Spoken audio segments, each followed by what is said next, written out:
Donc, on va voir comment réaliser une petite animation simple qui va juste consister à déplacer un logo dans l'image en passant par des points clés. Donc, la première chose qu'on va faire, comme on va jouer sur la position et puis qu'on a besoin de mettre des points clés, on va utiliser ce petit bouton pour afficher l'animation vidéo.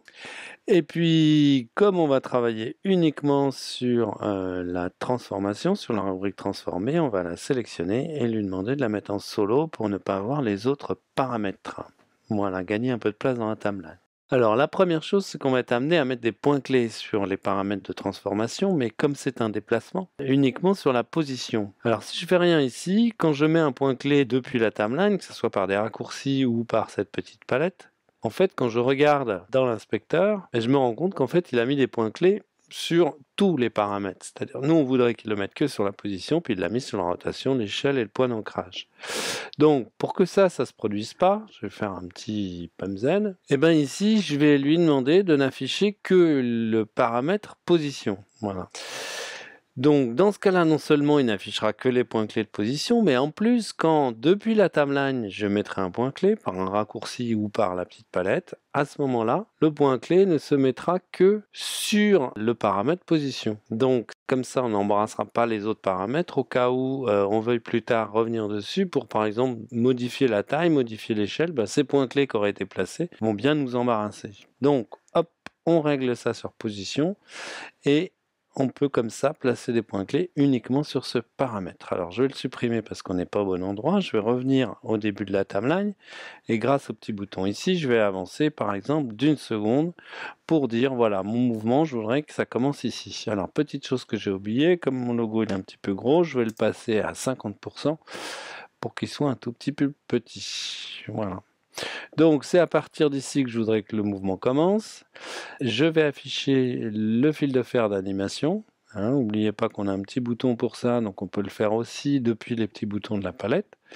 Et donc je vais placer mon petit logo dans le coin, par exemple en haut à gauche. Et je vais fixer ça avec un point clé dans ma timeline. Voilà, et donc on voit bien que le point clé se met uniquement sur le paramètre de position.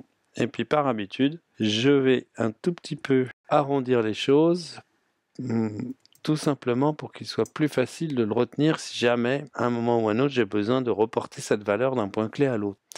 Voilà, donc une fois que mon point clé est placé, ce que je voudrais, c'est que mon icône, ici mon logo, il se déplace à peu près au centre de l'image. Et ça en 4 secondes. Donc j'appuie 2 fois sur le petit bouton ici qui permet de déplacer la tête de lecture de 2 secondes. Et ici, je pourrais être tenté de mettre un deuxième point clé. Or, ici, c'est pas du tout utile parce que comme le paramètre porte déjà un point clé, à partir du moment où on modifie le paramètre, Final Cut va appliquer un point clé automatiquement. Donc, par exemple, si ici, je me déplace ici, vous voyez, Final Cut, il a placé un point clé tout seul comme un grand.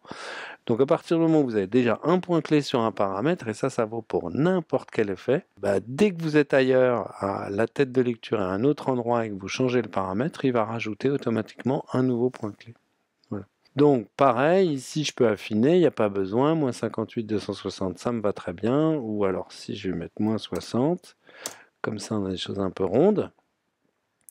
Ceci fait, je vais encore avancer de 4 secondes, et maintenant ce que je voudrais c'est en fait descendre en diagonale. Donc descendre en diagonale, je vais le faire en descendant les X par exemple, ici les Y, pardon, et puis en jouant sur les X, ici, voilà.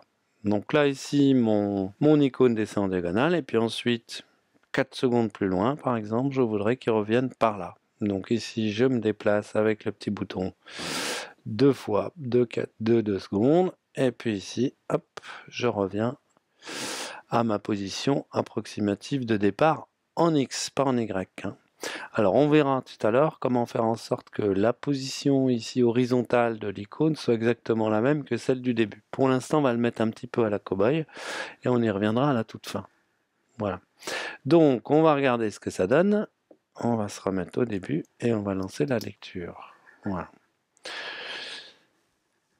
Donc l'icône suit bien le mouvement, et ce qu'on peut remarquer surtout, c'est qu'il y a un amortissement, c'est-à-dire que ça démarre doucement, ça accélère, et quand ça arrive à la position, au point clé, ça s'amortit. On le voit très bien sur le deuxième passage ici. Ça s'arrête, ça part tout doucement et ça accélère. Et ça s'amortit avant d'arriver au point clé. Voilà. Alors, pourquoi ça s'amortit? Parce que Final Cut, en fait, applique par défaut un effet de lissage. Alors, on le voit très bien, si on observe, en fait, les petits tirets rouges qui sont ici, on voit bien qu'ici, les petits tirets, ici, sont plus courts qu'au milieu. Mais on peut se représenter ça en se disant que chaque tiret serait une image. Voilà. Alors, si on regarde sur cette distance-là, on a 4 tirets, 1, 2, 3, 4 ici, et ces 4 images, ces 4 tirets, ça va correspondre en fait à cette distance-là. Voilà. C'est-à-dire qu'en 4 images, on aura parcouru cette distance-là. Mais plus loin, ici, en 4 images, 1, 2, 3, 4, on aura parcouru une distance beaucoup plus grande. Donc si on parcourt une distance beaucoup plus grande en 4 images, ça veut dire qu'on va plus vite. Voilà. Donc voilà comment Final Cut matérialise le fait que le mouvement est amorti par des tirets beaucoup plus petits vers les points clés et beaucoup plus longs en dehors. Voilà. Et ça, on l'observe partout. Ici, vous voyez, les tirets sont plus petits ici que là. Et puis ici, c'est pareil. Ici, ils sont plus petits et puis deviennent de plus en plus grands. Voilà. Donc ça matérialise la différence de vitesse pendant le trajet. Donc ça, c'est ce que Final Cut appelle le lissage. Alors, c'est relativement naturel puisque ça correspond bien à l'inertie des objets. Quand on déplace un objet, il faut au début du temps pour le mettre en mouvement. Et puis une fois qu'il a pris sa vitesse de croisière, tout va bien. Puis après, si on veut l'arrêter pour qu'il s'arrête quelque part, il lui faut du temps aussi pour s'arrêter. Donc sa vitesse va décroître doucement. Donc c'est relativement fidèle à ce qu'on voit dans la réalité.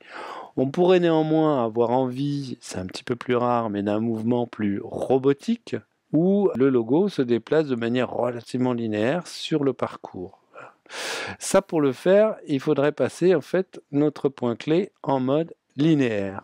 Et quand on fait un clic droit sur le point clé, on se rend bien compte qu'effectivement, ce qui est coché, c'est le lissage. Voilà, donc par défaut, c'est le lissage. Et si on regarde sur tous les points, ils sont tous en lissage. Donc si on voulait ici avoir quelque chose de linéaire, on ferait un petit clic droit et on cliquerait sur linéaire et on verrait qu'en fait, voilà, les petits points ici, les petits tirets ici sont beaucoup plus longs qu'avant.